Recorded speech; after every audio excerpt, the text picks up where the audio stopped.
Eu sou o Carlos Alberto Lopes, conhecido como Sossego, e eu estou dando uma entrevista para vocês, no qual eu vou falar sobre minha vida e tudo que eu criei, tá bom?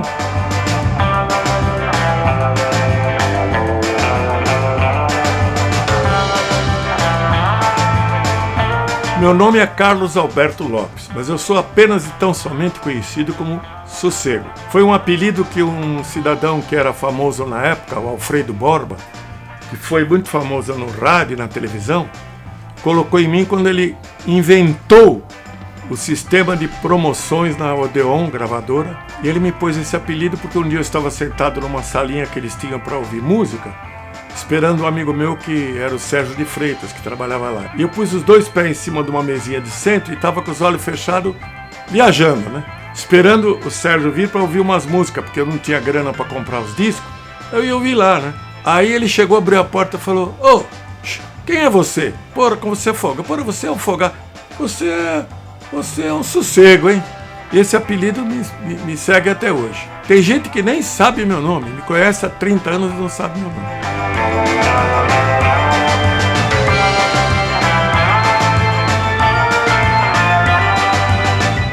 Bom, eu comecei no rádio, na verdade, em 1957, fazendo um programa de música americana, tocando os sucessos do Cashbox, quando ninguém nem sabia o que era Cashbox. Eu já, quando fui para o rádio, já trabalhava com eletrônica. Por quê? Porque com 15 anos de idade, eu tinha um senhor amigo meu, seu Leonello, ele já montava uns rádios, brincava e tal.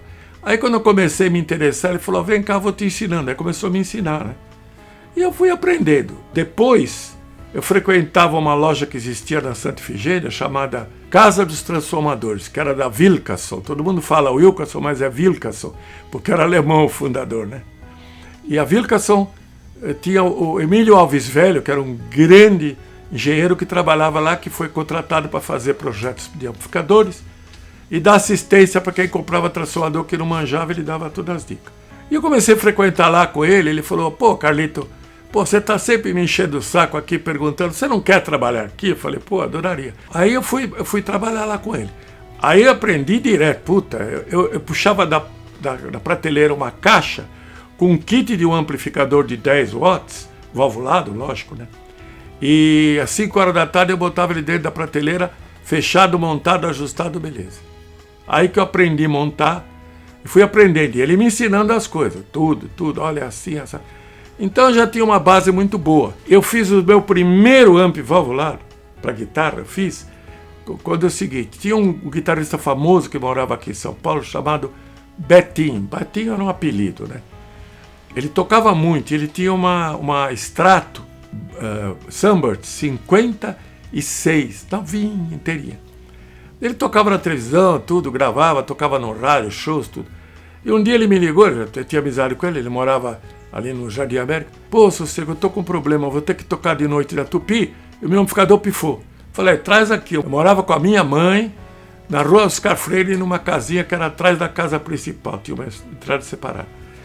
Aí ele trouxe o amp, eu fui ver na hora, falou: "Não dá, o eletrolítico explodiu." Eram os eletrolíticos Mallory, né? Falei: "Eu vou na cidade comprar e de tarde eu troco." Aí fui lá, comprei, troquei, ficou beleza. Aí eu tô copiando o esquema, né? Porra, era um Bandmaster, 59 o modelo, era uma numeração tão baixa que era da primeira fornada. Ó. Aí ele veio, levou, eu não consegui copiar. Daí eu tenho um amigo que está vivo, ele tem mais idade que eu, Geraldo Sintra, ele era professor de inglês do IASG. Eu pedi: "Geraldo, escreve uma carta para a Fender, está aqui o número do chassi e o modelo. Pede para eles me mandar o esquema." Aí passou quase um mês, veio o correio, que naquela época era tudo devagar. Puta de um envelope assim, grosso, com tudo quanto era esquema que a Fender tinha. Guitarra havaiana, amplificador, tudo, né? Eu trabalhava na Rádio América, que era na esquina da São Luís. E eu fazia um programa de música americana, como eu disse, todo dia, de 11 à meia-noite, chamado Estúdio V, porque era patrocinado pela Varig. Eu comecei de quinta-feira a fazer meia hora só de guitarra.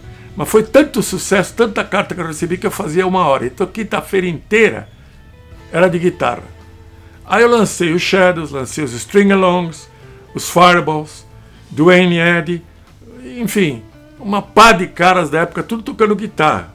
Sendo guitarra de estúdio, como solista de conjuntos, né? Aí me falaram que tinha um conjunto no Jardim América, dos meninos lá, que tocavam, que era o The Fenders, tinha tudo Fender. Aí fui lá, uma puta de uma casa, era o Cid Silva, que era o solista. Ele tocava uma guitarra de 4 cordas, imagina, tenor. Ele tocava essa guitarra e tinha um amplificadorzinho de merda lá, que era um IPAMI, que era a única coisa que tinha na época. 8 watts, pequenininho. Tinha outro rapaz que também tocava base, tinha outro. E o cara do baixo, que era o Orlandinho, que está vivo, ele tocava com um amplificador Delta, de PA, assim, ligado numa caixa com Pioneer de 15. Os instrumentos não tinha nada de Fender, tudo feito em cima do joelho ali. E aí, bom, mas eles tocavam ultra bem, tiravam todas as músicas de Shadows, dos Fireballs, tudo. Aí eu pus eles para tocar ao vivo na rádio. Eu peguei e falei, ó, a próxima quinta-feira vocês veem que os Fender vão tocar ao vivo aqui.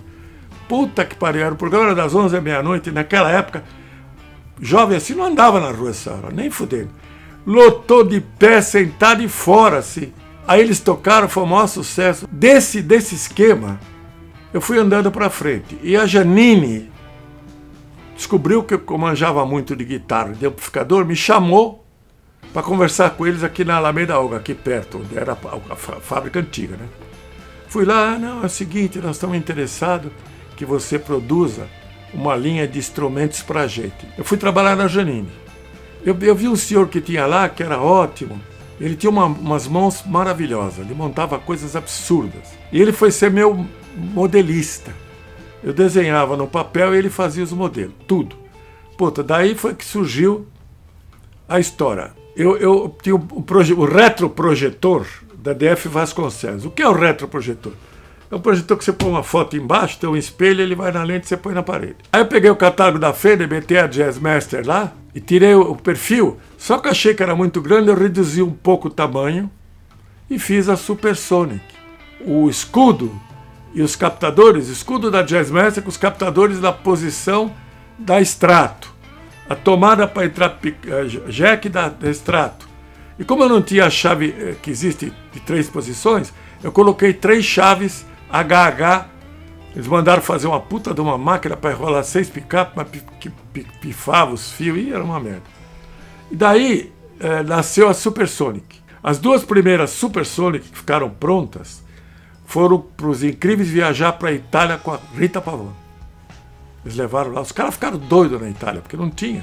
E os caras vinham aqui da Argentina, do Uruguai, do Chile, vinham de ônibus, o bate e volta comprar guitarra na Janine. Abria de manhã às 8 da manhã, os caras tudo com cara de sono, compravam e voltavam. Amplificador também eles levavam. Né? Eu lembro dessa Janine, tinha um livrinho dentro do estojo, o Incríveis acompanhando Rita Pavone com instrumentos Janine. Era tudo Janine, né? Tremendão, Thunder Sound, sei lá, todas as coisas lá, né? Tava no estúdio Mosh, quando ele ainda era na Pompeia. E eu tava gravando com o Ira, fazendo uma demo tape, alguma coisa assim. E de repente entrou na técnica do estúdio, entrou o Sossego.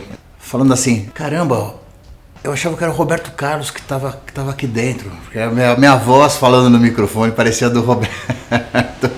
Eu pensei que era o Roberto Carlos que tava aqui dentro, eu vim aqui dar uma olhada. Aí eu acho que ele me conhecia, sei lá, por tocar. Aí ele viu a Janine Supersonic e ele falou, pô, essa guitarra foi eu que fiz. Caramba, pô, você já foi na Janine, os caras da Janine sabem que você tem essa guitarra. Pô, você é um cara super reconhecido e tal. Esses caras da Janine, pô, eu tinha que te conhecer, como é que é, como não é possível tal. Eu falei, não, pô, nunca falei nada com a Janine, nada. Eu combinei com ele, a gente foi na Janine, eu acho que era no bairro da Lapa, eu acho. Se não me engano, isso aí mais ou menos 86, 87. E daí eles pegaram a guitarra, deram uma arrumada nela pra mim. E aí tem essa relação romântica, né, com esse timbre clássico que ela tem. Tem riffs importantes do Ira que foram feitos com a Janine, né, para as pessoas que conhecem o Ira. Núcleo Base, a introdução do Núcleo Base é com a Janine, com a minha Supersonic. É Longe de Tudo, que é a primeira música do disco do Ira, foi com a Supersonic. Tolices foi com ela, Mudança de Comportamento foi com a Supersonic. Pegue Essa Arma, anos depois, num trabalho mais sofisticado, com um monte de pedais e amplificadores espalhados, aquela coisa, é um ícone de timbre de durabilidade, de madeira boa, de peso legal, de afinação. Eu acho que é a melhor guitarra nacional, na minha opinião. Eu trabalhava na Giannini, aí o Giorgio teve uma discussão comigo e me despediu. Quando eu lancei a linha da Apollo, né? Que era o Salão da Criança, ia ter o stand nosso. Aí eu falei, não, ó, eu tenho o colhão, eu vou botar tudo lá no stand, mas eu não vou embora já. Depois eu vou embora, tudo bem. Na feira ele já veio querer falar comigo, pedir desculpa, eu falei, não quero mais papo, tchau. Depois disso aí ele começou a me chamar, um dia eu fui lá ver o que ele queria. Ele falou, olha, eu queria que você voltasse a trabalhar para mim. Eu falei, seu empregado, esquece. Se você quiser, nós vamos fazer um contrato, eu redijo o contrato com o meu advogado, se você quiser, você assina e acabou, vai ser assim, tá bom. Aí falei com o meu concunhado, que era advogado dele, eles nem sabiam, né, por trás do pano. Aí fizemos tudo direitinho, o contrato, fui lá e falei, olha, isso aqui, não, tá bom, então eu assino. Eu falei, não, peraí, tem uma outra condição. Você tem que me pagar uma viagem para os Estados Unidos, de uns 20 dias, onde eu vou fazer espionagem industrial nas principais fábricas de guitarra e amplificador dos Estados Unidos. Pô, o cara caiu duro. Como? Eu falei, deixa comigo. Eu conheci o adido cultural do consulado americano, que era do Conjunto Nacional. E eu pedi para ter uma entrevista com ele. Ele falou, olha, eu estou escrevendo um livro sobre a importância da guitarra elétrica norte-americana na música popular internacional. O olho do cara, e o que você precisa? Eu falei, eu preciso visitar a tua... Deixa comigo, o Departamento de Estado mandou carta para todas as fábricas, receba, você imagina, né? Vai falar não? Aí eu marquei tudo, passagem, escambau, lá fui eu. Desci em Nova York, eu não falava nada. Como é que eu vou chegar para falar na alfândega lá? O cara falou comigo e eu nada, né? Aí eu vi que chegou um casal de brasileiro conversando, ele falava, olha, você podia me ajudar? Não, deixa comigo. Falou com o cara, Entrei, fui com eles até a saída, de lá falei, olha, eu preciso ir da Grand Central Station. Ele falou, você tá vendo aquele prédio da Panam, aquele puta prédio? Eu falei, lá no subsolo. Você vai pelas ruas aqui, chegar lá, acabou, vai no subsolo, lá. Aí fui lá, no guichê comprei, eu queria uma passagem para Groton, em Connecticut. Só isso aí eu sabia falar. Quase saindo do trem, entrei no trem, com as minhas malas, lá fui eu. Aí eu vi um lugar bonito assim, eu sentei com as poltronas de luxo. Quando eu cheguei lá, que o Jerry me pegou, o Jerry fazia o tradutor. Né? O que você está fazendo na sala de fumo? Era o lugar de fumar, olha. Eu viajei na cabine de fumante quando eu tinha passagens de primeira classe. Bom, tudo bem. Ele me pegou no carro, me levou para a casa deles, que é dos pais dele, né? Depois de lá nós começamos uma viagem. A primeira foi a Gretsch, que era no Brooklyn. Eram 4 andares de prédio de tijolinho à mostra. Vi tudo, maravilhoso. Eram tudo artesãos. Não tinha negócio de linha. Cada um montava um instrumento inteiro. Cada um era um luthier. Visitei a Gibson, vi aqueles caras tudo com 70, 80 anos, 60 anos. Não tinha novo lá. Mas novo devia ter uns 50. Tudo com liga assim na camisa, viseira, tá, trabalhando lá, montando tudo. De lá, nós fomos de carro pelo norte, cortando tudo até Illinois. Depois de lá, nós fomos de trem até Chicago, que aí eu fui na Harmony. Fender, a Gibson e a Gretsch, juntas não vendiam tantas guitarras como a Harmony. Tinha 2 fábricas lá. Era perto do aeroporto de O'Hare, que era o maior aeroporto do mundo, né? Eu visitei a fábrica, vi tudo beleza. E aí, isso com o Jerry, né? Da Harmony eu fui para Fender. Na Fender, para ir lá, eu peguei o representante da Giannini na costa oeste, Isaac Feldman. Ele era espala, violino. Ele era famoso lá em gravações, né? Aí ele ligou, alugou um Cadillac, fomos lá na Fender. Eu saí de lá umas 5 da tarde, mostraram tudo. Aí eu fiquei bobo vendo. Nessa época, a Fender já cortava todas as canaletas de traço de uma vez só. A Fender era a única que começou com linha de montagem. Tanto é que eu, na Giannini, mandei fazer a primeira máquina para cortar todos os traços de uma vez. E teve que mandar fazer, não tinha aqui, mandou importar os discos de serra de 1 milímetro cada um. Ó, de aço ferrado, né? Porque fica só um pouquinho assim para fora do disco, né? Tem calço e é tudo rolamentário e tal. Aí é que eu voltei para New York City, fui lá na casa do Jerry, em Connecticut, e peguei uma Austrália que eu tinha guardado lá e voltei para o Brasil.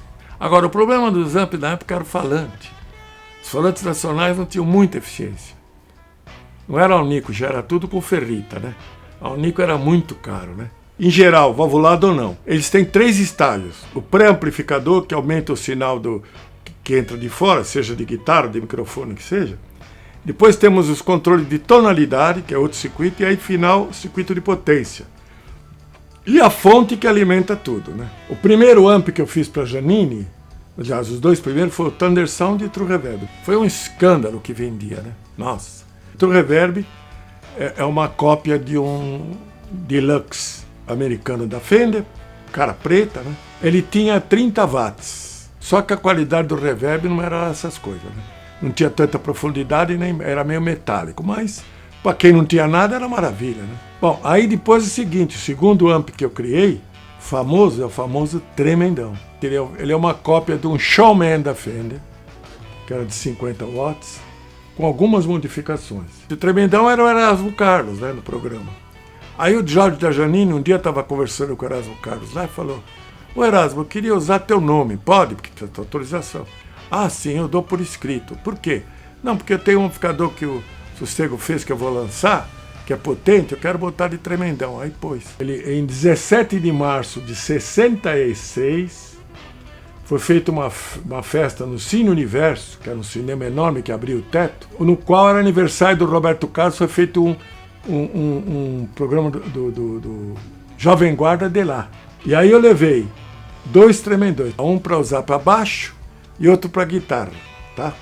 Foi aí que lançou o Tremendão, né? Que era o amplificador mais potente que existia no Brasil. O True Reverb, ele tinha 2 entradas, né?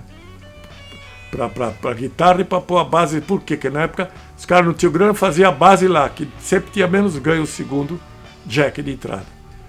E nessa altura do campeonato, o True Reverb só tinha volume, chave de brilho, agudos e graves. E reverb, que reverb era só um controle. O Tremendão era a mesma coisa, só que o Tremendão tinha 2 canais, um canal limpo, sem nada, e o segundo canal que era com reverb. Os dois eram idênticos em circuito e tudo, só que o reverb tinha fase de reverb. Foi 67 para os Estados Unidos, 68 eu já fui na Inglaterra.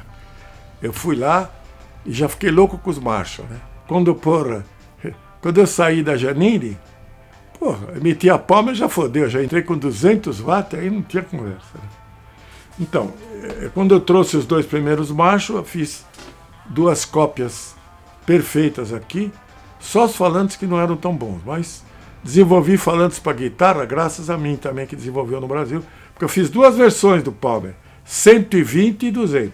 Eu já metia KT88, 120, era com 4, 6 L6, dando tudo.